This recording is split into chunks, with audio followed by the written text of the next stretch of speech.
نحمدہ ونصلی علی رسولہ الکریم اما بعد فاعوذ باللہ من الشیطان الرجیم بسم اللہ الرحمن الرحیم السلام علیکم ورحمۃ اللہ وبرکاتہ۔ امید ہے آپ تمام سامعین خیریت سے ہوں گی۔ اللہ کریم آپ سب کو ہم سب کو اپنی امان میں رکھے۔ آج انشاءاللہ عز و جل ہم اپنی قضا نمازوں کے متعلق جو ہے وہ مسائل کو جانیں گے کہ قضا نماز کو کس طرح ادا کرنا چاہیے اور قضا نمازوں کا حساب کس طرح لگانا ہے اور قضا نماز کب پڑھ سکتے ہیں اور کب نہیں پڑھ سکتے۔ تو قضا نماز آپ جب بھی پڑھیں گی چھپ کر پڑھیں گی، یعنی کسی کے سامنے یا ایسے وقت میں نہیں پڑھیں گی کہ سامنے والے پہ ظاہر ہو کہ آپ اپنی ادا نماز کے علاوہ کوئی نماز پڑھ رہی ہیں، کیونکہ اگر آپ کو کوئی دیکھتا ہے تو پھر اس وقت میں آپ نماز پڑھ رہی ہیں تو اس کو یہ اندازہ ہو سکتا ہے کہ آپ یقیناً کوئی نفل پڑھ رہی ہیں یا پھر قضا نماز۔ تو ویسے بھی ہمیں اپنی جو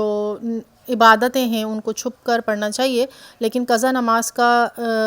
یہ حکم ہے یا قضا نماز کا یہ ہے کہ اسے چھپ کر پڑھیں گے، کیونکہ یہ قضا نمازوں کو قضا کرنا گناہ ہے، اور گناہ کا ارتکاب اور اس کا اظہار بھی جو ہے وہ گناہ ہوتا ہے۔ اس ضمن میں ایک بات میں آپ سے کہنا چاہتی ہوں کہ بہت ساری بہنیں ہیں وہ اکثر اس طرح سے کہہ دیتی ہیں کہ ہم نے فلاں کام کیا اور کیا تم نے کیا، کیا تم نے، یعنی کہ میں آپ سے ایک ڈھکے چھپے لفظوں میں کہنا چاہ رہی ہوں کہ کوئی معاذ اللہ اگر کوئی بہن جو ہے وہ کوئی ڈرامہ دیکھتی ہیں یا کوئی ایسی مووی دیکھ لیتی ہیں یا کوئی ایسا کام کر لیتی ہیں کہ جنہیں معاشرے میں وہ ایک عام ہے لیکن وہ گناہ ہے، تو اس کا اظہار کرنا، جیسے اب ہم نے کوئی کام کیا اس طرح کا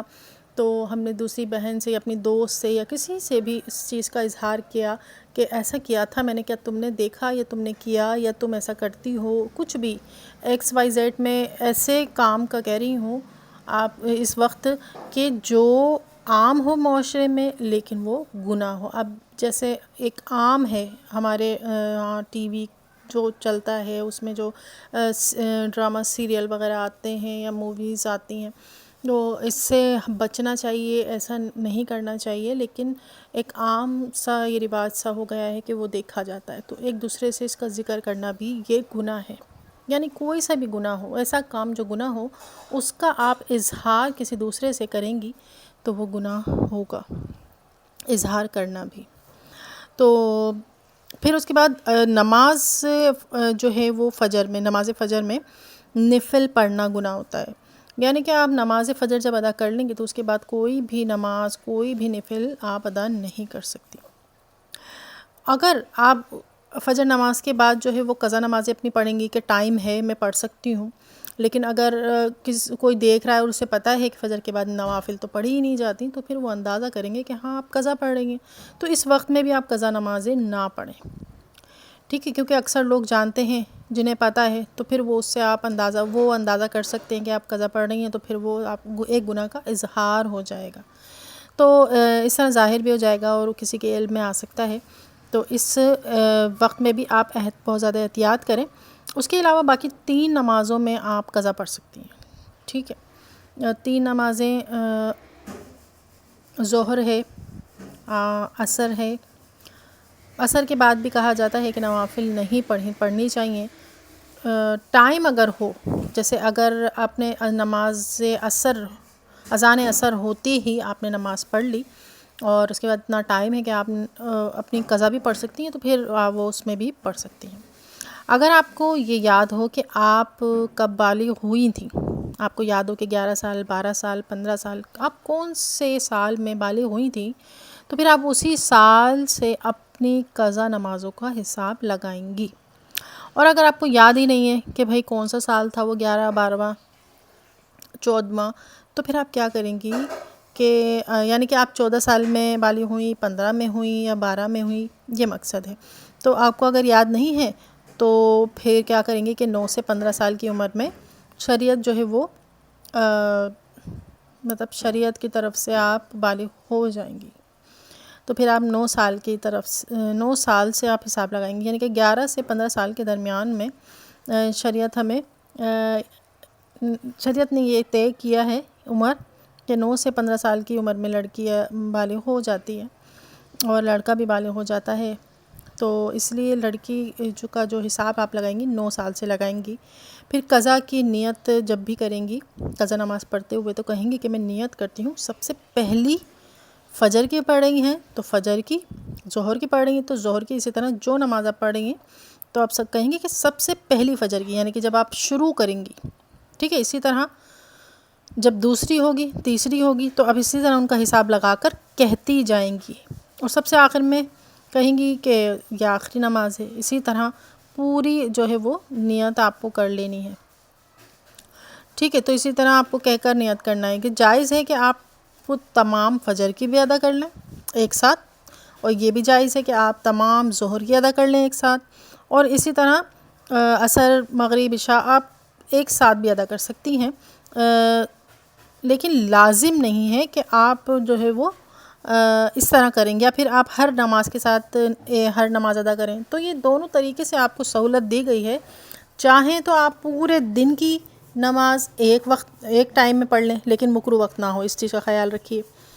چاہیں تو آپ ایک فجر جو ہے آپ نے کاؤنٹ کر لیں کہ 10 یا 100 نمازیں میری فجر کی ہوتی ہیں، تو آپ وہ ساری نمازیں اپنے ایک ساتھ پڑھ لیں تو یہ بھی جائز ہے۔ ہر نماز کے ساتھ اپنی قضا نماز پڑھی تو یہ بھی جائز ہے، یعنی شریعت آپ کو ہر طرح سے جو ہے سہولت دے رہی ہے، آسانی دے رہی ہے کہ آپ بس قضا نمازوں کو ادا کر لیجئے جیسے آپ کو آسانی ہو۔ پھر قضا میں کیا کریں گی آپ کہ قضا نماز آپ کو ایک ساتھ پڑھنی ہے، بہت ساری پڑھنی ہے، تو آپ اس میں اس طرح سے آسانی ہو سکتی ہے، اس میں تخفیف ہو سکتی ہے کہ قضا میں جب آپ رکوع میں جائیں گی تو آپ 3 بار تسبیح کہنے کے بجائے ایک بار سمیع اللہ سبحان ربی العظیم، سمیع اللہ، تو وہ آپ کو اس میں کہنا ہے، ٹھیک ہے۔ تو رکوع کی جو تسبیح ہے کہ آپ ایک بار 3 بار کہتے ہیں، لیکن آپ اس میں اجازت ہوگی کہ آپ ایک بار کہہ سکتی ہیں۔ سبحان ربی العظیم کہا، آپ نے فوراً کھڑی ہو گئی، اور اسی طرح سجدے میں بھی 3 مرتبہ کہنے کے بجائے آپ ایک مرتبہ کہہ سکتی ہیں سبحان ربی الاعلی، ٹھیک ہے۔ اور سورہ فاتحہ کی جگہ جب آپ سورہ فاتحہ پڑھتی ہیں قیام میں، اس کی جگہ آپ سبحان اللہ کہہ سکتی ہیں 3 بار، تو 3 بار آپ سبحان اللہ کہیں گی، وہ تو سورہ فاتحہ کی قائم مقام ہو جائے گا۔ یہ صرف قضا نمازوں کے بتا رہی ہوں میں آپ کو، قضا نمازوں میں آپ اس طرح اپنی نمازیں زیادہ سے زیادہ ادا کر سکتی ہیں۔ اور اسی طرح تشہد میں اتحیات کے لیے جب آپ بیٹھتی ہیں تو اتحیات کے بعد درود پاک پورا پڑھنے کے بجائے آپ اللہم صلی علی محمد کہہ سکتی ہیں۔ یہ کہہ کر بھی آپ پھر دعائے جو ہے وہ پڑھ لیں اور کیا کریں گے، سلام پھیر سکتی ہیں، ٹھیک ہے۔ دعا جو دعائے معصورہ پڑھتی ہیں، پھر دعائے قنوت میں جب آپ اس کی قضا کریں گی وتر کی عشاء کے میں، تو دعائے قنوت میں پوری پڑھنے کی بجائے آپ ایک بار رب اغفر لی کہہ کر رکوع میں جا سکتی ہیں۔ یاد رکھیں کہ قضا ایک دن کی 20 رکعتیں ہوتی ہیں، یعنی کہ آپ پورے دن کی اگر قضا دیکھیں گی تو اس میں 20 رکعتیں بنیں گی، آپ کو ان کی قضا کرنی ہے۔ ہر نماز کی فرض کی قضا کی جائے گی اور عشاء میں وتر کی بھی۔ تو آپ امید ہے کہ یہ طریقہ جو ہے آپ کے لیے کارآمد رہا ہوگا، آسان رہا ہوگا کہ آپ کو کس طرح قضا نمازیں ادا کرنی ہیں، ان کا حساب آپ کو کون سے سال سے لگانا ہے۔ دعا میں یاد رکھیے گا۔ السلام علیکم ورحمۃ اللہ۔